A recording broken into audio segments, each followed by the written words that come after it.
વડીલોએ જણાવેલા બીમારી દૂર કરવાના ઘરેલું ઉપાય।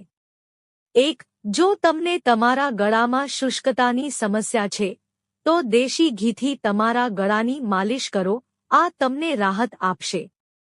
2. રાત્રે કોબીનું સેવન ઓછું કરો, તેનાથી દાંતની સમસ્યા થઈ શકે છે।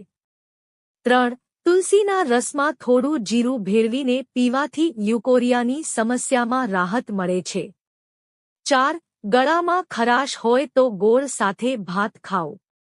5. જમતી વખતે પેટ ભરીને ન ખાઓ, જ્યારે થોડી ભૂખ બાકી હોય ત્યારે જ ખાવાનું બંધ કરો, આ તમારા શરીરને હંમેશા સારું રાખશે। 6.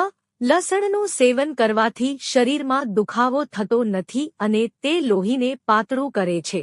7. જો તમને તમારા પગમાં દુખાવો થતો હોય તો દરરોજ તમારા અંગૂઠાની માલિશ કરો, તેનાથી તમારા પગના દુખાવામાં રાહત મળશે। 8. જો બાળકો રાત્રે પથારી પર પેશાબ કરે તો તેમને કાળા તલ ખવડાવો। 9. મૂળાને નોન-વેજ સાથે ન ખાવું જોઈએ, તેનાથી શરીરને નુકસાન થાય છે। 10. જો તમને શરદી અને ઉધરસની સમસ્યા હોય તો ગરમ દૂધમાં થોડી હળદર ભેળવીને પીવો। 11. રાત્રે સૂતા પહેલા ખીર ખાવાથી કબજિયાત થઈ શકે છે। 12. શક્કરિયા ખાવાથી માથાના વાળ કાળા રહે છે। 13. જમતી વખતે બ્રેડના નાના ટુકડા કરી લેવાથી ક્યારે અપચો નહીં થાય। 14. જો તમે પાણી પીધા પછી પણ મુક્તપણે પેશાબ કરી શકતા નથી તો અચનની ગરમીને કારણે તે સમસ્યા છે। 15. દૂધમાં બોળી રોટલી ખાવાથી શરીરના રોગો મટે છે। 16. નાસ્તો કર્યા પછી તરત જ પાણી પીવાથી સ્થૂળતા થાય છે। 17. બાળકોને મધ ચાટવા દો, તેનાથી બાળકનું સ્વાસ્થ્ય હંમેશા સારું રહેશે। 18. ચોખાનું સેવન ઓછું કરો, જો તમારે તેને ખાવા જ હોય તો હંમેશા તેને ઉકાળ્યા પછી જ ખાઓ। 19. જે લોકોને ભૂખ નથી લાગતી તેમણે મારુઆના પાનને ધોઈને ચાવવું જોઈએ, તેનાથી ભૂખ લાગવામાં મદદ મળશે। 20. કોબી ખાધા પછી દૂધ પીવાથી અપચો થઈ શકે છે। 21. જો તમે કાળા જીરાના તેલથી માલિશ કરશો તો તમારા હાડકાં મજબૂત રહેશે। 22. જે મહિલાઓ પગમાં ચાંદીની પાયલ પહેરે છે તેમના હાડકાં મજબૂત રહે છે અને પગનો દુખાવો પણ દૂર થાય છે। 23. મૂળાના પાન ખાવાથી પેટની સમસ્યા દૂર થાય છે। 24. જો તમારા શરીર પર ક્યાંય પણ કટ હોય તો તેના પર હળદરની પેસ્ટ લગાવો, તેનાથી તમારું બ્લીડિંગ બંધ થઈ જશે અને ઘા પણ જલ્દી રૂઝાઈ જશે। 25. જો તમે તમારા શરીરમાં દાદ, ખુજલી, ખંજવાળ અને ફોડલીથી પીડિત છો તો તમારે સવારે લીમડાના પાન ચાવવા જ જોઈએ, આ તમારા લોહીને સાફ કરશે અને તમને તમામ રોગોથી દૂર રાખશે। 26. જો તમને શીતળાના ડાઘ હોય તો દરરોજ નાળિયેર તેલથી હળવા હાથે માલિશ કરો। 27. જો તમારા નાકમાંથી લોહી નીકળતું હોય તો એક નાના માટીના વાસણમાં સાકર અને બદામને અલગ-અલગ પલાળી રાખો અને પછી બીજા દિવસે સવારે બદામની છાલ કાઢી લો અને ખાંડ અને બદામની પેસ્ટ બનાવીને સવારે વહેલા ઉઠી લો, તેનાથી ઠંડક મળે છે।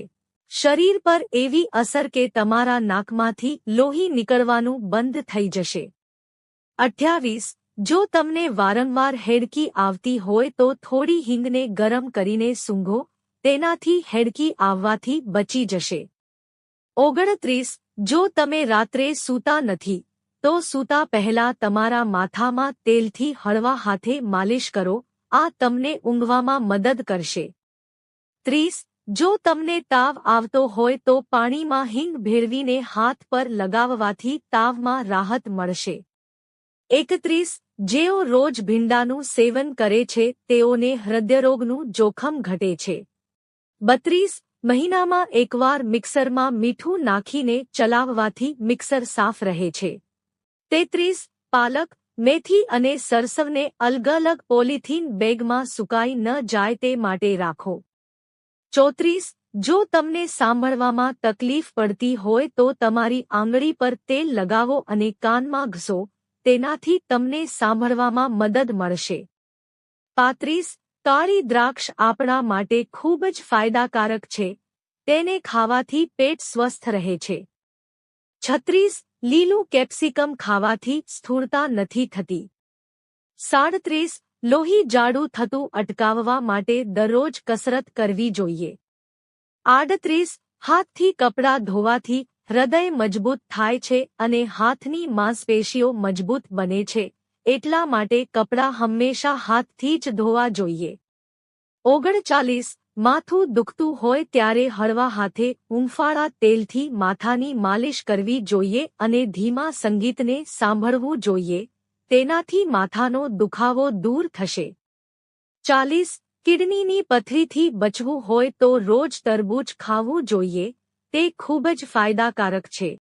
41. દરરોજ થોડો સમય નખ ઘસવાથી વાળ હંમેશા કાળા રહે છે. 42. જમ્યા પછી વજ્રાસનમાં બેસવાથી વાત કંટ્રોલ થાય છે. 43. કિડનીની બીમારી હોય તો ભૂલથી પણ ઊભા રહીને પાણી ન પીવું. 44. રાત્રિભોજન અને લંચ પછી લસણની કળી ખાઓ, વજન ઝડપથી ઘટશે. 45. જો તમને પેટની કોઈ બીમારી હોય તો દાળ વધુ ખાઓ. 46. કબજિયાત હોય તો સવારે પાણી પીવું જોઈએ અને થોડીવાર પગની એડી પર ચાલવું જોઈએ. 47. જો તમને થાક લાગવા લાગે તો થોડો ગોળ ખાઓ, તેનાથી તમારી એનર્જી વધશે. 48. એક શ્વાસમાં પાણી ક્યારેય પીશો નહીં, તેનાથી છાતીમાં વધુ દુખાવો થઈ શકે છે. 49. સવારે પલાળેલા ચણા ખાવાથી વજન ઝડપથી વધે છે. 50. જે લોકો દરરોજ એક ટામેટા ખાય છે, તેમના વાળ ક્યારેય સફેદ થતા નથી. 51. જો તાવ ઓછો ન થતો હોય તો મુનક્કા તવા પર શેકી, તેની ગીટક કાઢીને 3-5 દાણા ખાવા, તેનાથી તમને ઘણી રાહત થશે. 52. લાંબા સમય સુધી સતત વાળીને ટીવી જોવાથી કરોડરજ્જુ અને ગરદનની સમસ્યા થઈ શકે છે. 53. વાળની લંબાઈ વધારવા માટે નારિયેળના તેલમાં આમળાનો પાવડર મિક્સ કરીને વાળના મૂળમાં માલિશ કરો, તેનાથી વાળની લંબાઈ વધે છે.